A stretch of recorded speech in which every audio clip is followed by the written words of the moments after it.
ప్రభునందు నాకు అత్యంత ప్రియమైనటువంటి వారులారా, మన ప్రభువును రక్షకుడినైనటువంటి యేసుక్రీస్తు వారి యొక్క శుభనామములో మీ అందరికీ నా హృదయపూర్వకమైన శుభములు వందనములు తెలియజేస్తున్నాను. ఉదయకాల సమయంలో దేవుని వాక్యాన్ని ధ్యానం చేసుకుందాం. ఈరోజు వాక్య ధ్యానం కొరకు మనం తీసుకున్నటువంటి లేఖన భాగము ఎఫెసీయులకు రాసిన పత్రిక 5వ అధ్యాయం 10వ వచనం చదువుకుందాం. ప్రభువుకి ఏది ప్రీతికరమైనదో దానిని పరీక్షించుచు వెలుగు సంబంధుల వలె నడుచుకొనుడి. ఆమెన్. దేవుని నామునకు మహిమ కలుగును గాక. ఈ వాక్య భాగము అపోస్తలుడైన పౌలు ఎఫెసీ సంఘాన్ని హెచ్చరిస్తూ రాస్తున్నటువంటి మాటలు. ప్రియులారా, ప్రభువుకు ప్రీతికరమైన రీతిలో మీరు జీవించండి. మీ ఇష్టానుసారంగా మీ దృష్టికి నచ్చినట్టుగా కాదు, కానీ ప్రభువుకి ఏ విధంగా మీరు ఉండటం దేవుని చిత్తమో, ప్రభువుకి ఏది ప్రీతికరమో దాన్ని తెలుసుకొని పరీక్షించుకొని ఆ విధంగా ప్రభువు తగినట్టుగా జీవించండి. వెలుగు సంబంధుల వలె నడుచుకోండి. మనం చీకటి వారం కాదు కాబట్టి చీకటి సంబంధుల వలె కాకుండా వెలుగు సంబంధుల వలె ప్రవర్తించండి అని చెప్పని ఎఫెసీ సంఘాన్ని అపోస్తలుడైన పౌలు హెచ్చరిస్తూ ఉన్నాడు. రోమీయులకు రాసిన పత్రిక 12వ అధ్యాయం మరి మొదటి 2 వచనాలు మనం చదువుకున్నట్లయితే, సహోదరులారా, పరిశుద్ధమును దేవునికి అనుకూలమైన సజీవ యాగముగా మీ శరీరములను ఆయనకు సమర్పించుకోవాలని దేవుని వాత్సల్యమును బట్టి మిమ్మల్ని బతిమాలు కొనుచున్నాను.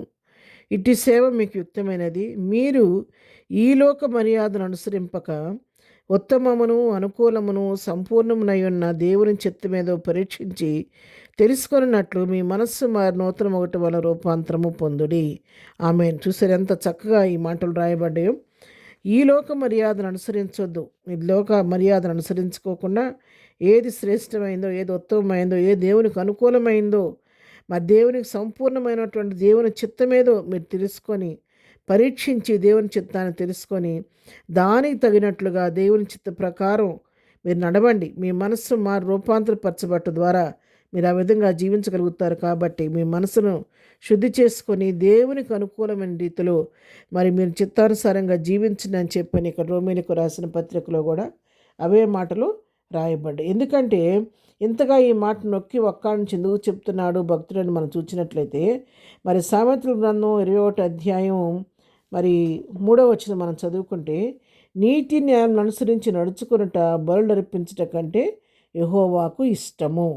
ఎందుకు ఆ విధంగా నడవమని చెప్తున్నాడంటే, మరొక వ్యక్తి తను తీసుకొని వెళ్ళి ఒక గొర్రెనో మేకనో లేకపోతే ఒక పావురో పిల్లనో తీసుకొని బలివ్వటం కంటే కూడా, ఆ బలి కంటే కూడా దేవుడు దేనికి ఎక్కువ ఇష్టపడతాడంటే, నీవు నేను దేవుని నీతిని అనుసరించి ఆయన న్యాయ విధులను అనుసరించి నడుచుకుంటే ఒక వ్యక్తి బలర్పించిన దానికంటే కూడా ఎక్కువగా దేవుడు సంతోషపడతాడంట. కాబట్టి మన నీతి న్యాయం నడుచుకుంటా బలర్పించకంటే దేవునికి ఇష్టం. కాబట్టి మనం ఏం చేయాలంటే దేవునికి తగినట్టుగా మన జీవితాన్ని దేవునికి యుక్తమైన రీతిలో జీవించాలి.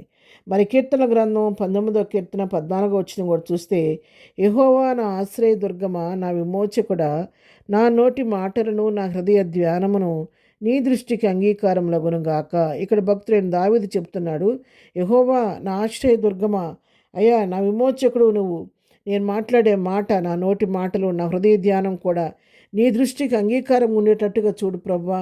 నీ చిత్తానికి వ్యతిరేకంగా, నీ దృష్టికి అంగీకారం లేని హృదయ ధ్యానం నాకొద్దు. నీకు వ్యతిరేకమైన మాటలు నా నోట రానివ్వద్దు.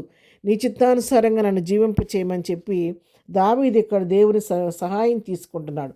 నా నోటి మాటలను నా హృదయ ధ్యానమును నీ దృష్టికి అంగీకారం లగును గాక అని దేవునికి మొరపెట్టుకుంటున్నాడు. కాబట్టి మనం కూడా మన జీవితాల్లో దేవునికి యుక్తమైన రీతిలో జీవించాలి. పగటి సంబంధంలాగా జీవించాలంటే దేవుని సహాయాన్ని మనం తీసుకోవాలి. దశరానికలకు రాసిన మొదటి పత్రిక 5వ అధ్యాయంలో కూడా 6వ వచనం చదువుకుంటే 5:6, మీరందరూ వెలుగు సంబంధులను పగటి సంబంధులై ఉన్నారు.